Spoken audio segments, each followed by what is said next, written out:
যে একজন নারী অনেক পর্দা করেন, পর্দার মাঝেই চলাফেরা করেন, বেগানা পুরুষদের সাথে তিনি দেখা দেন না, কিন্তু যখন তিনি কথা বলেন তখন বেশ জোর গলায় তিনি কথা বলেন এবং তার কথা সবাই শুনতে পায়। তো এটা কি পর্দার মধ্যে অন্তর্ভুক্ত হবে কিনা?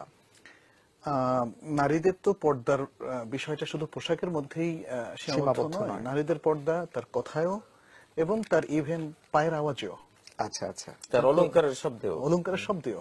তার মানে হচ্ছে তার নূপুরের শব্দ, তার যদি নূপুর কেউ ব্যবহার করে থাকেন অলংকার হিসাবে, অথবা চুরির শব্দ, অথবা যদি কেউ জুতা ব্যবহার করেন জুতার খটখট শব্দ, এগুলো তাকে খুবই গোপন রাখতে বলা হয়েছে, যাতে অন্য পুরুষদের কানে সেটা না যায়।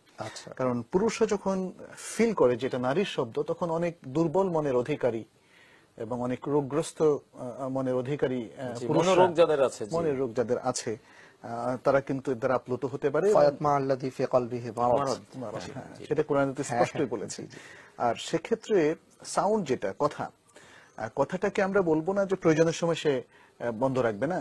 কথা যখন মেয়েরা কোনো পরপুরুষের সাথে, যেমন টেলিফোনে, মোবাইলে, অথবা যখন মার্কেটে যায়, তখন তারা কথা বলতে পারবে, কিন্তু সেই কথাটা যেন এমন ভাবে না বলে যাতে পরপুরুষ তার প্রতি আকৃষ্ট হয়।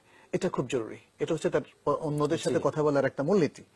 সে তাহলে কথা বলবে শালীনভাবে এবং তার ব্যক্তিত্ব, আত্মমর্যাদা বোধকে ধরে রেখে, এবং যাতে অন্য পুরুষ তার প্রতি আকৃষ্ট না হয় শুধু কথার কারণে।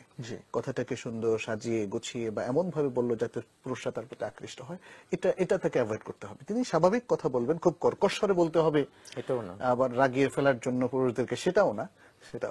তো সুতরাং কথার মধ্যে অবশ্যই পর্দা আছে। আচ্ছা।